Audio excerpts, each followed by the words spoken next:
يا مساء الفل والجمال. عارفة لما تلاقي نفسك بقالك فترة كده بتجري ورا سراب، وعمالة تحاولي وتفسري وتوضحي وتبرري وتحاولي بمليون طريقة عشان تاخدي حقك، سواء كان الحق ده معنوي أو كلمة اعتذار من حد أو تقدير في شغل، أو حتى لو كان حق مادي بسيط. النهاردة أنا جاية وحابة أقولك كلمة يمكن توجعك شوية، بس صدقيني هتريحك العمر كله. مش كل حاجة تستاهل إنك تحاربي علشانها، ومش كل حق يستاهل إنك توطي عشان تاخديه. في قاعدة كده في الحياة بتقول إن الحق اللي بيجي بالتحايل بيفقد قيمته قبل ما يوصلك.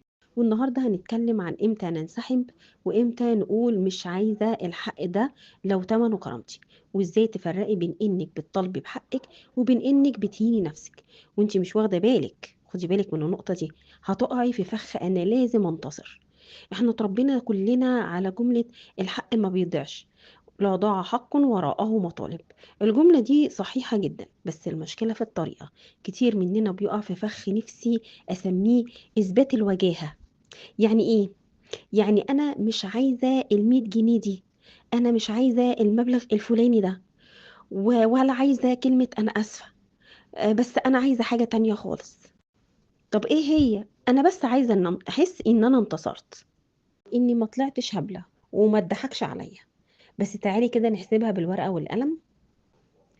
لو الحق ده عشان تاخديه محتاج تقعدي اسبوع تفكري وتعيطي وتدخلي وسيط من الشمال ووسيط من اليمين وتتحايلي على فلان يكلم علان، وعشان ترجعي حقك تقعدي تفكري مين الخسران ومين الكسبان. انت كده خسرتي سلامك النفسي وطاقتك اتسحبت كلها ووقتك ضاع، اللي هو اغلى بكتير من الحق اللي انت كنت بتدوري عليه. في حاجة اسمها تكلفة الفرصة الضائعة، الوقت اللي انتي بتضيعيه في التحايل علشان تاخدي حقك، كان ممكن تعملي فيه حق جديد وأكبر بكتير. لأنك كده ببساطة كنت بترخصي نفسك وانت فاكرة انك قوية. أصعب أنواع التحايل هي اللي بتكون في المشاعر، لما تبقي في علاقة، أي علاقة، وبتحاولي تتحايلي على اللي قدامك عشان يقدرك، أو عشان يخصص لك وقت، أو عشان يعتذر لك عن غلط وجعك فيه، أخد حقِّك. أنتِ هنا مش بتاخدي حقِّك، أنتِ هنا بتطلبي صدقة مشاعر. الحق اللي فيه التقدير لا يُطلب، التقدير ما بيطلبش، التقدير بيُمنح. لو اضطريتِ تشرحي للي قدامِك المفروض يحترمِك إزاي ويعاملِك إزاي، فهو غالبًا عارف بس مش عايز. التحايل هنا بيقلل من قيمتِك في نظره وفي نظر نفسِك كمان. لمّا بتتحايلي علشان تاخدي حقِّك، أنتِ بتبعتي رسالة لعقلِك الباطن، بتقولي له أنا ما استاهلش الحاجة دي غير لو تعبت وشحتها، ودي بداية ضياع الثقة بالنفس. لازم يكون عندِك ميزان الاستحقاق، المعافرة. طيب هو معنى كلامي اللي عدّى ده إننا نسيب حقنا ونمشي؟ لأ طبعًا، أنا ما اقصدش كده خالص، بس لازم يكون عندِك ميزان.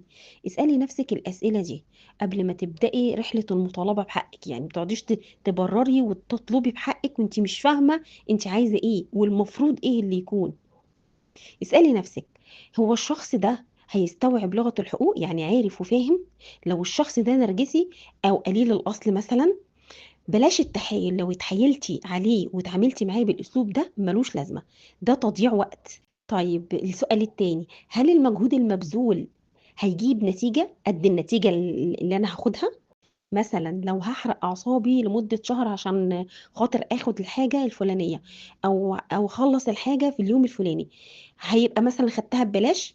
هل الحق ده هييجي بكرامة والّا بكثرة؟ اسألي نفسِك الأسئلة دي. في مقولة كده بتقول: لا تطلب الخبز من بخيل ولا تطلب الحب من ذليل. بمعنى ايه؟ يعني لو الحق ده عشان يرجع لازم تتمسكني او تتذللي وتتحايلي، فسيبيه لله، سيبيه لربنا سبحانه وتعالى. صدقيني ربنا بيعوض اللي بيسيب حقه عزة مش ضعف. طب نيجي لحاجة جدية شوية، تعالوا ناخد أمثلة علشان الكلام ما يبقاش نظري، خلينا نتكلم في كلام عملي وواقعي. في شغلك مثلا، مديرك مش بيديك الكريدت او التقدير اللي تستحقيه. بدل ما تتحايلي وتشتكي لكل الناس اللي حواليكي، اشتغلي على نفسك وطوري مهاراتك ودوري على مكان يقدرك. ده اكبر رد حق لنفسك. نيجي في مثال تاني مثلًا في الصحاب، لو واحدة صاحبتِك اللي دايمًا بتغلط وتستنى إن أنتِ اللي تروحي تصالحيها أو تتحايلي علشان تصفى، انسحبي بهدوء وبكل أدب، الحق هنا هو راحة بالِك. نيجي مثال تالت، مثلًا في البيع والشراء مثلًا، حد نصب عليكِ في مبلغ بسيط، لو المطالبة بيه بالحق دوّة هتخلّيكِ تهيني نفسِك أو تتعاملي مع ناس sorry في اللفظ بيئة، اعتبريهم صدقة عن صحتِك وعن عافيتِك، عن أولادِك، عن وقتِك، عن أي حاجة، ووفّري طاقتِك لرزق أكبر منه. حاولي تتعلمي فن التغافل، فن التغافل ده قوة الاستغناء، على قد ما تقدري لازم تكوني يعني معاكِ أسلحة قوية، زي مثلًا إيه، أقوى سلاح في الدنيا على فكرة هو الاستغناء، لمّا اللي قدامِك يحس إنِك مش هتموتي عليه ولا هتموتي على الحاجة اللي عنده، هيبدأ هو اللي يحترمِك، الاستغناء مش ضعف، الاستغناء قمة القوة، إنِك تقولي أنا أستحق الأفضل، أنا مش عايزة الحاجة دي منك، خلّيها لك. ولو الحق ده مش هييجي بتقديري، أنا مش عايزاه.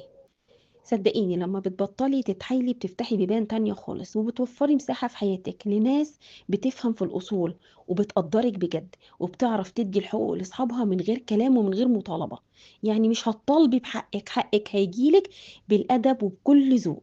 خلّيكِ غالية، والغالي ما بيتطلبش، الغالي بيتحط له الشروط اللي تليق بيه. حبيبة قلبي وفي النهاية حقِّك الحقيقي هو نفسيتِك، ما تسمحيش لأي موقف أو أي شخص أيًا كان هو مين، إنه يخلّيكِ تتحايلي، ارفعي راسِك واطلبي بحقِّك بمنتهى الرقي والأدب، لو جه بكرامة أهلًا وسهلًا، لو محتاج مرمطة وبهدلة وقلة قيمة لمشاعرِك ولكرامتِك سيبيه وأنتِ واثقة إن ربنا شايل لِك الأجمل والأكرم، صدقيني وعن تجربة، الحمد لله رب العالمين.